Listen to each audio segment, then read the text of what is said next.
मेघालय का रामपुर नामक एक राज्य में एक राजा भारमल और उनकी पत्नी मधुरा रहती थी। तो बहुत ही सुख और शांति में रहते थे। उधर के लोग भी बहुत ही खुश थे। राजा के शासन में कोई भी दुखी नहीं रहता था और पूरा राज्य हरियाली से भरे हुए थे।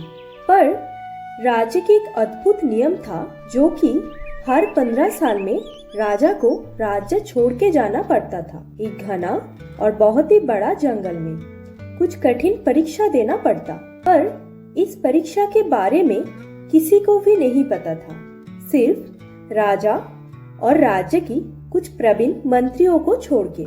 ऐसे ही दिन बीतता गया और आखिरकार वो दिन आ ही गया।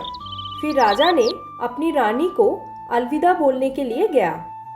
रानी मथुरा ने उनसे पूछा, अब मुझे नहीं बताते हो कि अब जंगल में क्यों जाते हो? तब राजा भारमल ने कहा, मैं आपको अभी इस प्रश्न का उत्तर नहीं दे सकता रानी।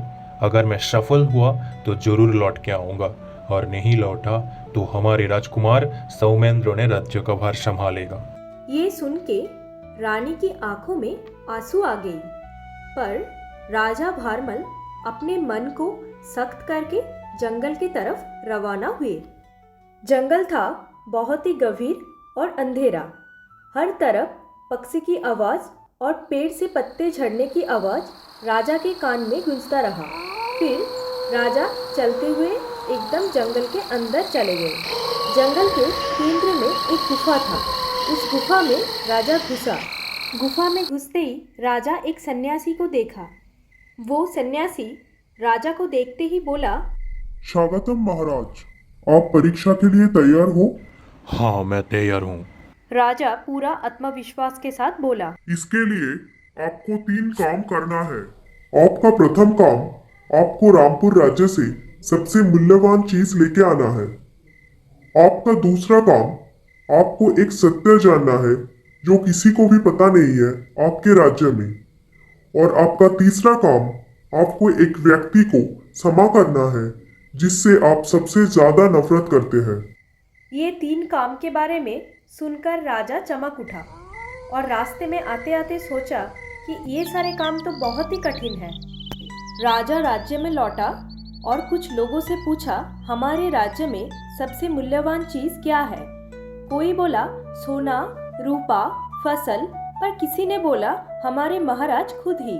राजा कुछ समझ नहीं पाया कि कौन सा उत्तर सही है और एक तांत्रिक के पास गया।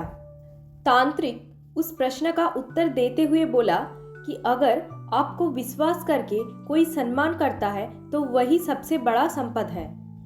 इसके बाद दूसरा काम के लिए बहुत सारा किताब पढ़ा, पर पता नहीं चला। फिर राजा राजमहल का ही एक वृद्धा महिला के पास गया और पता चला एक कृषक राज परिवार को सुरक्षित रखने के लिए उसका जीवन दे दिया था। ये 2 काम होने के बाद राजा तीसरे काम के बारे में सोचा और सोचते सोचते एक मंत्री के याद आया जिसे वो सबसे ज़्यादा नफरत करता है, विश्वासघात के लिए। फिर राजा उस मंत्री के घर गया और उसे माफ़ कर दिया और ढेर सारा सोना दिया। वो मंत्री रोते रोते राजा को धन्यवाद बोला। 3 काम खत्म होने के बाद राजा सन्यासी के पास गया और सन्यासी को सब काम के बारे में बोला। तब सन्यासी उत्तर दिया, महाराज, आप परीक्षा में सफल हुए। आपके अंदर ज्ञान, दया और क्षमा करने की शक्ति है। आप सिर्फ राजा नहीं, आप एक प्रकृत नेता है। और ये परीक्षा के साथ साथ आपके राज्य का ये नियम का भी अंत होता है। उसके बाद राजा भारमल अपने राज्य में लौटा और राजा लौटने से रानी और राज्यवासी बहुत खुश हुआ। उस दिन के बाद रामपुर और भी ज्यादा समृद्ध हुआ। राजा भारमल का नाम राज्यवासी के मन में अमर होके रहा।